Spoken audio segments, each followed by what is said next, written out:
প্রিয় দর্শক, আমন্ত্রণ জানাচ্ছি অমর একুশে বইমেলায় খবরের কাগজের নিয়মিত আয়োজন খবরের কাগজ লেখক আড্ডায়। আপনাদের সাথে আছি আমি মুশতাক মুকুল, আর আমার সাথে আজ উপস্থিত আছেন এমন একজন অতিথি যিনি প্রকাশনা জগতে এক অনন্য নাম, অনন্যার স্বত্বাধিকারী মনিরুল হক। চলুন কথা বলি তার সাথে এই প্রকাশনা জগৎ নিয়ে এবং এবারের বইমেলা তিনি কীভাবে দেখছেন সেসব নিয়ে কথা বলবো। মনিরুল হক, লেখক আড্ডায় আপনাকে স্বাগত। আপনাকে স্বাগত, আমাকে আমন্ত্রণ করেন। জি, প্রথমেই জানতে চাই যে এবারের একটি বিলম্বিত বইমেলা এবং নানা শঙ্কার মধ্যে দিয়ে অবশেষে বইমেলা হচ্ছে এবং বইমেলা শেষের দিকে আমরা এসে উপনীত হয়েছি। একজন প্রকাশক হিসেবে এবারের বইমেলাকে কিভাবে মূল্যায়ন করবেন? দেখুন, আসলে আমরা তো বইয়ের মানুষ, আমরা বই নিয়ে কাজ করি, বই লেখক বই লিখেন, আমরা প্রকাশ করি এবং আমরা পাঠকদের সামনে উপস্থাপন করি। তাই বইমেলাটাও আমাদের কাছে সেরকমই একটি বড় ব্যাপার, আমাদের একটা আনন্দের জায়গা বইমেলা। এবার শুরুতেই একটু দ্বিধাদ্বন্দ্বে ছিলাম, কারণ বিভিন্ন কারণে এবার কয়েকবার মেলার তারিখটা পরিবর্তন হয়েছে। আমরা চেয়েছিলাম প্রথমে যে মেলাটা রোজা থাকবে, তাই আগেই শেষ, এবং নির্বাচন, কারণ বহুদিন পর বাংলাদেশে একটি কাঙ্ক্ষিত নির্বাচন অনুষ্ঠিত হয়েছে, যেটা মানুষের মনে একটা উৎসাহ উদ্দীপনা দেখা দিয়েছিল। সেই কারণে আমরা বলেছিলাম যে যখন শেষ তারিখটা নির্ধারণ করে তখন আমরা জোরালো প্রতিবাদ করেছি এবং কথা বলেছি। একাধিকবার আমরা সমিতি মিটিং করেছি কর্তৃপক্ষের সাথে যে মেলাটাকে পিছিয়ে ঈদের পরে নেওয়ার জন্য, কিন্তু কর্তৃপক্ষ এতে কোনো সায় দেয়নি। আমরা জানি রোজার মধ্যে কী হবে, সেটাই হয়েছে। সবচেয়ে বড় নির্বাচন, 12 তারিখে একটা নির্বাচন হয়েছে। নির্বাচনের কারণে এদেশের যে মানুষ যারা থাকেন নির্বাচনের 5 দিন আগে এবং পরেও গ্রামের থেকে আসেনি। আমরা এটা শঙ্কা করেছিলাম, সেটাই হয়েছে। পরবর্তীতে আমরা মেনে নিয়েছি, নতুন সরকার এসেছে, তাদের সাথে কথা বলেছি, তারা আমাদেরকে অনুগ্রহ করেছে, আমাদেরকে অলরেডি আমাদের সাথে খুবই ভালোভাবে কথা বলে যে মেলাটাকে সাকসেসফুল করার জন্য আমরা অংশগ্রহণ করেছি। আমাদের তাই প্রাপ্তি এবং প্রত্যাশা কোনো নিয়ে আর আশা করছি না। জি, আপনি যেটা বলছেন, কিন্তু এই প্রকাশকদের তো একটি বিশাল ভূমিকা থাকে। তারা তো হচ্ছে এই মেলার একজন সহযোগী বা সহযোদ্ধা, এবং তাদের ইনভেস্টমেন্টেই কিন্তু এই মেলাটি একটি অন্যতম জায়গা হলো যে তাদের ইনভেস্টমেন্ট। কিন্তু অর্থনৈতিকভাবে তারা যে এই ক্ষতিগ্রস্ত হলেন বা বলতে যাচ্ছি আমরা যেটা, যে এবং প্রকাশকরাও আমাদেরকে তাই বলছেন যে তারা এবার তারপরও তারা 21-এর চেতনাকে লালন করে এবং ধারাবাহিকতাকে রক্ষা করে বইমেলায় অংশ নিল। কিন্তু এটাকে কি আগে পরে করলে কি সেখান থেকে কিছুটা হলেও রক্ষা পাওয়া যেত বলে মনে করেন আপনি? হ্যাঁ, করা যেত। যেমন প্রথমে একটা তারিখ নির্ধারণ করেছিল, আর ডিসেম্বর থেকে জানুয়ারি ফাইন। তারপরে আবার চেঞ্জ হয়ে গেল, এটা নির্বাচনের কারণে পিছিয়ে গেল। পারতো, নিশ্চয়ই পারতো। ধরেন নির্বাচনের সময় 2 দিন বন্ধ রাখলেই পারতো। যদি আমরা আরও আগে করতাম, ফেব্রুয়ারি 1 তারিখ তো শুরু করতে পারতাম, বা জানুয়ারির 15 তারিখ করে ফেব্রুয়ারি 7 তারিখে আমরা শেষ করে দিতে পারতাম। কিন্তু আসলে মানে প্রকাশকরা যে এখানে প্রকাশ করেন, ইনভেস্ট করেন, সেটা তারা বাংলা একাডেমি কর্তৃপক্ষ বুঝতেই চেষ্টা করেননি, বা তৎকালীন উপদেষ্টা মহোদয় এটা বুঝতে চেষ্টা করেননি। তাদের একঘেয়েমির কারণেই মেলাটাকে এই পর্যায়ে নিয়ে গেছে। অনেক ভালো মেলা হতো আরও, যদিও আরও আমরা জানি আরও আগামী 2-3 বছর রোজায় থাকবো। নিশ্চয়ই আমরা, নতুন সরকার আসছে, মাননীয় মন্ত্রী মহোদয়ের সাথে আমাদের কথাও হয়েছে আনঅফিসিয়ালি। আমরা অফিসিয়ালি কথা বলবো কিভাবে মেলাটাকে ভালোভাবে করা যায়, একটু আগে পিছিয়ে এনে নিশ্চয়ই আমরা একটা পথ আগামী বছর তৈরি করে নিই। দেখা যাচ্ছে যে ক্রমাগত যত দিন যাচ্ছে, বিশেষ করে বিগত কয়েক বছর থেকে আমরা দেখছি যে পাঠক সংখ্যা কমে যাচ্ছে, বই বিক্রি কমে যাচ্ছে এবং প্রকাশনা শিল্প একটি সংকটময় মুহূর্ত পার করছে। তো এই সংকটময় মুহূর্তে বইমেলায় এসে যে একটি বড় ধাক্কা খেলো প্রকাশকরা, সেজন্য কি সরকারের পক্ষ থেকে প্রকাশকদের জন্য কোনো উদ্যোগ নেওয়া হবে কিনা, বা এই ধরনের কোনো দাবি আছে কিনা প্রকাশকদের? না, দেখুন, আমাদের অনেকগুলো দাবি আমরা জানিয়েছি, লিখিতভাবে জানিয়েছি, আপনাদের প্রেসের মাধ্যমেও জানিয়েছি যে কিভাবে সরকার আমাদেরকে অনুদান দেখ, আমরা সেটা চাইনি কখনো। এবং আমরা কিন্তু কখনো বলি নাই যে আমাদের মেলার যে ভাড়াটা নির্ধারণ থাকে সেটাকে মৌকুফ করে আমরা বলিনি। আমরা বলেছি আমরা টাকা দিয়ে আসবো, বাট ঈদের পরে। তারপরে সরকার আমাদের কথা শুনে আমাদের বিবেচনা করে আর্থিক ক্ষতি অনেক হবে, ভাড়াটা মৌকুফ করেছে। আন্তরিক ধন্যবাদ সরকারকে। তারপরেও আমরা বলি যে আমরা অনেকগুলো প্রপোজাল দিয়েছি লিখিতভাবে, কিভাবে সরকার কিছু যদি ভালো বই কেনার জন্য বলেছি, স্কুল কলেজকে আরও উৎসাহিত করে বলেছি, পাঠাগারগুলোকে আরও গতিশীল কীভাবে করা যায় সেটার কথা বলেছি। সেগুলো হলে আমাদের বই কেনা হবে, পাঠকদের কাছে বই যাবে, সেটাই বড় পাওনা। আমরা কিন্তু এমনি কোনো অনুদান চাচ্ছি না, আমরা চাই এগুলোকে ডেভেলপ করলে আরও মেলা কিভাবে করা যায় সারা বাংলাদেশে প্রতিটা জেলা উপজেলায়, তাহলে পাঠকরা সহজেই বই কিনতে পারবে। এই যে একটি পাঠক বিমুখ বই বিমুখ হয়ে যাচ্ছে, সে থেকে আমরা ফিরাতে পারবো। জি মনিরুল হক, এবার আমরা একটু প্রকাশনা জগৎ নিয়ে যদি একটু কথা বলতে চাই, যে অনন্যা বাংলাদেশের একটি অনন্য নাম প্রকাশনা জগৎ শিল্পে। বই তো প্রকাশ হচ্ছে অনেক বেশি, হয়তো সবাই বলছে বই বিক্রি হচ্ছে না, কিন্তু প্রকাশের সংখ্যা তো বেড়ে যাচ্ছে আমরা দেখছি, এবং প্রকাশকের সংখ্যাও বেড়ে যাচ্ছে। কিন্তু অনন্যা বই প্রকাশনার ক্ষেত্রে একটি পাণ্ডুলিপি যখন হাতে আসে, তখন কি প্রসেসগুলো তারা পালন করে বা কিভাবে একটি বইকে প্রকাশ করে? দেখুন, আমরা আগে চিন্তা করি বিষয় কি, বিষয়ের উপরে কে লিখলেন, কি ধরনের লেখা লিখলেন, সেটাকে আমরা প্রাধান্য দিই। লেখার মানটা চেষ্টা করি ভালো দেখার জন্য। তবে আপনি যেটা বললেন না, অনেকেই বই প্রকাশ করেন, অনেকে নিজ উদ্যোগে বই প্রকাশ করেন, ভালো বইয়ের পরিমাণ কয়টা হয় সেটা হলো বিবেচ্য বিষয়। আমরা চেষ্টা করি ভালো বই প্রকাশ করার জন্য, ভালো লেখা প্রকাশ করার জন্য, যাতে পাঠকরা বিভ্রান্ত না হয়, পাঠকরা যাতে এখান থেকে কিছু নিতে পারেন, জ্ঞান আহরণ করতে পারেন, সেটি আমরা চিন্তা করি। এখন তো আমরা দেখছি যে কিছু ভাইরাল লেখক নামে এবং ফেসবুকের মাধ্যমে বা বিভিন্ন সামাজিক মাধ্যমের মাধ্যমে অনেকেই জনপ্রিয় সংগঠন আপেক্ষিক, এবং সেই লেখকরা কি মানে লেখা লিখছেন সেটি মুখ্য নয়, তিনি ভাইরাল কিনা তার পিছনে ছুটছেন, এবং অনেক প্রকাশক কিন্তু সেই লেখাটাও চাচ্ছেন হয়তো। কিন্তু এই যে ভাইরালের একটা ট্রেন্ড চলছে, এটাকে আপনি কি বলবেন? দেখুন, আসলে এটা সবসময় হয়, এটা খুব একটা স্থায়ী থাকে না, হয়তো 1-2 বছর থাকেন। মানুষ কিন্তু পাঠক তখনই, আপনার যখন বই একটি পড়ে তার ভালো লাগবে তখনই দ্বিতীয় বইটা খুঁজবে। তবে এগুলো যারা এখন ভাইরাল বা বলেন ফেসবুকে, এদের লেখার মানটা খুবই নিচু মানে। আমি পড়েছি, অনেকগুলো বই পড়ার চেষ্টা করেছি, শেষ করতে পারি না। হয়তো পাঠক কিনেন, না বুঝেই কিনেন, কিন্তু আমার যা অভিজ্ঞতা বলে, যারা ভালো লিখেন তারা টিকে থাকবেন আজীবন। আর যারা হয়তো সাময়িকভাবে কিছুটা আলোড়ন করতে পারেন, মানুষকে উদ্বেলিত করতে পারেন, কিন্তু পরক্ষণে তারা নিভু হয়ে যায়।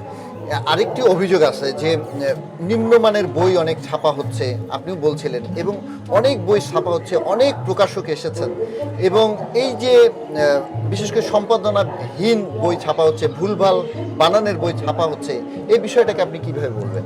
এটা 100% সত্যি। আসলে দেখুন, আমাদের দেশে আমাদের প্রকাশনা জগৎটা খুব একটা সমৃদ্ধ নয়। আমাদের যে একটি এডিটোরিয়াল প্যানেল রাখতে গেলে বা অন্য কিছু রাখতে যে একটি পয়সা খরচ হয়, সেটা আমাদের অনেক প্রকাশকের দেওয়ার ক্ষমতা নাই, যার জন্য আমরা পারছি না। তারপরও আমরা অনেকেই চেষ্টা করি একটু ভালো করে দেখিয়ে নিতে, প্রুফ দেখিয়ে নিতে চেষ্টা হচ্ছে। তবে এখন আমি দেখেছি অনেক তরুণ প্রকাশক এসছেন, তারা ভালো করছেন, কিন্তু ভালো ভালো বইও করছেন, সব যে খারাপ করে তা না, অনেকেই ভালো করছেন, এটাকে পেশা হিসেবে নিচ্ছেন, এটা ভালো লক্ষণ। বিশ্ববিদ্যালয়ের পড়ুয়া ছাত্ররা বা কলেজ পড়ে কিন্তু এই প্রকাশনাতে আসছেন। এই পেশাটা এমন একটা পেশা যেটা হয়তো রাতারাতি বড়লোক হওয়া যায় না, কিন্তু ওই যে নেশা, সে কারণে আসছেন, একটু সাহিত্যের নেশা থাকতে হবে সব কিছু। এছাড়া বাইরের কিছু আছেন তারা শুধু বাণিজ্যের কারণে পয়সার বিনিময়ে বই ছাপেন, কি লিখলেন সেটা যাচাই করেন না। সেক্ষেত্রে যারা বই লিখছেন তাদের দায়টা আছে, উভয়েরই দায় আছে এখানে। আমার মনে হয় এগুলা দেখা উচিত। আমাদের সময় হয়েছে, আসলে আমরা পৃথিবীর সাথে, সারা বিশ্বের সাথে কম্পিটিশন করতে চাই আমাদের লেখা দিয়ে এবং সাহিত্য দিয়ে। এই যে যেটি বললেন যে বিশ্বের সাথে কম্পিটিশন করতে চাই সাহিত্যের জায়গায়, কিন্তু যদি এরকম ভুলভাল লেখা, ভুলভাল সম্পাদনাহীন এবং ভুল বানানের লেখা যদি প্রকাশ হতে থাকে, তাহলে কি আমরা সত্যি আন্তর্জাতিক পর্যায়ে যেতে পারবো? আমাদের তো আন্তর্জাতিক পর্যায়ে যাওয়ার অনেক কল্পনা। কেন পারবো না? সব ওগুলো বই না, ওগুলো টিকে থাকবে না। নিশ্চয়ই আপনার এর মধ্যে 100 ভালো বই বের হয়, প্রকাশিত হয়, বছরে 500 ভালো বই প্রকাশিত হয়, 2000-এর মধ্যে 500 বই আপনাকে সিলেক্ট করতেই পারবেন। আর যেগুলো বের হয় ওগুলো তো আগেই বললাম, এটা ক্ষণিকের সময়ের জন্য আসেন, আবার চলে। দেখুন, এখনো একজন সৈয়দ শামসুল হক, হুমায়ুন আহমেদ, ইমদাদুল হক মিলন। মোস্তফা কামালি, আনিসুল হক, জাফর ইকবাল, জাফর ইকবাল, মুমতাজ, অনেক তারা কিন্তু এখনো লেখক হিসেবেই টিকে আছে। জি। হয়তো আপনি মনে হয় এখন পাঠক কমেছে, বা একজন ভাইরাল লেখকের দেখেন 20,000 বই বিক্রি হচ্ছে, তাকে আপনি কতটুকু চেনেন, জানেন, তার লেখাটা কি, সাহিত্যের মানটা কি, নিশ্চয়ই আপনিও দেখবেন, যাচাই করবেন। তাই তারা টিকে থাকে না, কখনোই টিকে থাকে না, পৃথিবীর কোথাও টিকে থাকবেন না। মনিরুল হক, আরেকটি প্রকাশকদের বিরুদ্ধে একটি অভিযোগ পাওয়া যায় অনেক ক্ষেত্রে, অনেক প্রকাশকের বিরুদ্ধে, সেটা হচ্ছে যে রয়্যালিটি নিয়ে। তো সেক্ষেত্রে অনন্যা কি ধরনের এই রয়্যালিটি নিয়ে কাজ করে যদি জানতে চাই? আমরা চেষ্টা করি বই বিক্রি হওয়ার পরেই তাদেরকে পাওনা রয়্যালটি দেওয়ার চেষ্টা করি। হয়তো আর্থিক মাঝে মাঝে ক্ষতিগ্রস্ত হতে পারে, তখন একটা কথা বলি, এটার উপরে আন্ডারস্ট্যান্ডিং হয়, তবে আমরা চেষ্টা করি এই ব্যাপারে সৎ থাকার জন্য। বা অনেকের বিরুদ্ধে যে এই অভিযোগটি উঠছে, শুনি হয়, অনেকেই দেন না, দিচ্ছেন না। তবে ওই যে বললাম, যারা প্রকৃত লেখক তারা কিন্তু ঠিকই রয়্যালটি পায়, যাদের বই বিক্রি হয় তারা কিন্তু ঠিকই রয়্যালটি পায়। যাদের বই বিক্রি হয় না, যারা পয়সার বিনিময়ে বই প্রকাশ করেন, তারাই এই দাবিটুকু করেন। আমি বলি, যাদের বই ধরেন একটা বই 20টা 25টা বছরে বিক্রি হলো, তখন ওই প্রকাশক রয়্যালটিটা দিবে কোত্থেকে? তার যে কাগজ ছাপা, সেই টাকাই তো ওঠে নাই। জি। তবে এখন প্রফেশনাল হওয়া উচিত, চুক্তি করে বই প্রকাশ হওয়া উচিত। আমি মনে করি, আমার একটা অনুরোধ থাকবে, আমরা যারা বই প্রকাশ করি বা যে লেখকই বই দিবেন, তারা যেন লেখক প্রকাশক চুক্তির মাধ্যমে বইটা, তাহলে আর এই অভিযোগটা থাকবে না। জি। এই যে লেখক প্রকাশকের কথাও হচ্ছে, পাঠকের কথা হচ্ছে, এবং বইমেলাতেও একটি মহা মিলন মেলা, এবং এই মিলন মেলাকে নিয়ে কিন্তু প্রকাশকদের একটি ভিন্নতর ভাবনা থাকে। তো অনন্যা কি ধরনের প্রস্তুতি নেয় বইমেলা নিয়ে, আর এবার অনন্যা কতগুলো বই বের করলো?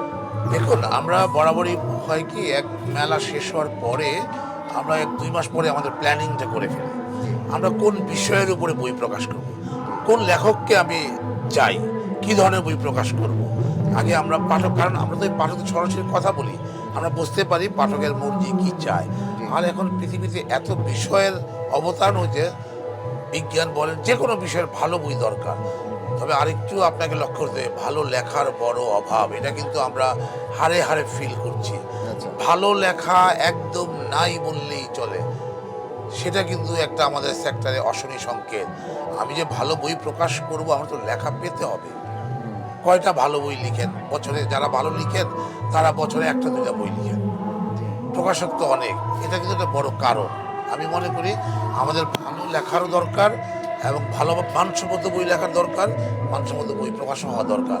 পাঠকদেরকে আমি ভুলভাল বই দিয়ে তাদেরকে প্রথমেই শেষ করে দিতে পারি না। আমি তাদেরকে যাতে বই পড়ে, পরের বইটা কেন ভালো লাগবে না, যেন আগ্রহ করে পড়ে, সেই ধরনের বই আমরা চাই।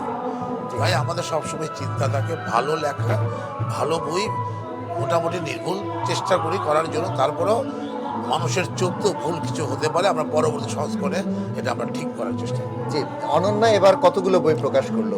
আসলে আমাদের এবার অনেকটা পরিকল্পনা ছিল, কিন্তু এই বিভিন্ন কারণে আমাদের পরিকল্পনা ছেদ ঘটেছে। তারপরেও আমরা প্রায় 30টার মতো বই প্রকাশ করেছি।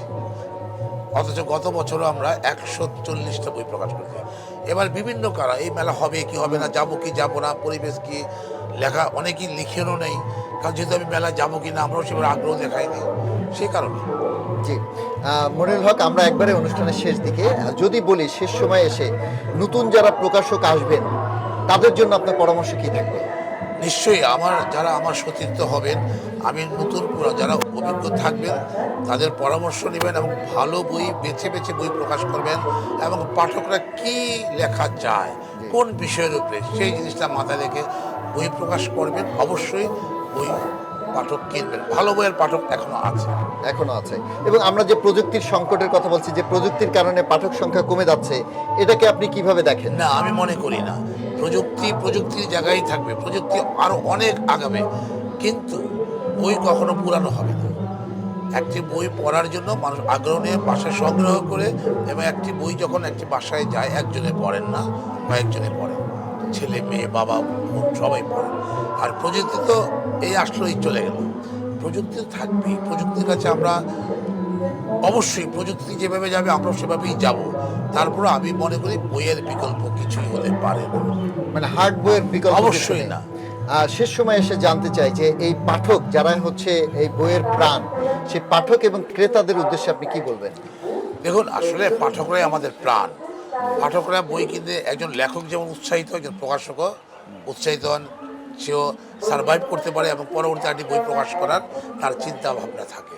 তাই আমি পাঠকদেরকে বলবো, আপনারা ভালো বই পড়ুন, বেছে বেছে বই কিনুন, গড্ডা লিখে গা বসাবেন না, ভাইরাল কোনো হলেই বই কিনবেন না, আপনার পছন্দের বইটা কিনবেন এবং যিনি ভালো লিখেন কিনা আপনি যাচাই করবেন, তারপরে বইটা কিনবেন এবং নিজে বই কিনবেন, অন্যকেও বই কিনে উপহার দেওয়ার জন্য উদ্বুদ্ধ করবেন, ভালো বই পড়বেন। আর এবার যেহেতু সামনে ঈদ এবং এই ঈদ অবশ্যই উপহার হতে পারে বই। অবশ্যই ঈদে আমরা একটি বই, খুব একটা বেশি বাজেট না, 200, 300, 400, 500-র মধ্যেও একটি বই পাবেন। এত একটি বই উপহার দেন, একটি জামা কাপড়ের সাথে একটি বই উপহার দেন, তাহলে আমরা মনে করব যে বইয়ের যে পাঠক বিমুখ হয় তা না, বইয়ের পাঠক আছেন এবং আপনারা তাহলে অনেক লেখক উৎসাহিত হবেন, প্রকাশক উৎসাহিত হবেন নতুন বই লেখার জন্য, প্রকাশ করেন। জি, মনিরুল হক, আমাদেরকে সময় দেওয়ার জন্য আপনাকে আবারও ধন্যবাদ। আপনাকেও ধন্যবাদ। এই রোজার মাসে আপনি যে একটি সুন্দর আয়োজন করেছেন এবং পাঠকদের কাছে নিশ্চয়ই এই কথাগুলো যাবেন, তাদের অনেক কাজে লাগবে এবং খবরের কাগজকে অসংখ্য ধন্যবাদ। একটি মানে এটাকে বলে নিরস সাহিত্য আড্ডা, সেটাকে প্রাণবন্ত করেছেন আপনার কথায়। ধন্যবাদ আপনাকে। ধন্যবাদ। প্রিয় দর্শক, এই ছিল আমাদের আজকের আয়োজন। আগামী অনুষ্ঠান দেখবার আমন্ত্রণ জানিয়ে বিদায় নিচ্ছি। খুদা হাফেজ। খবরের কাগজ, নিখাত, নির্ভীক, নিরপেক্ষ।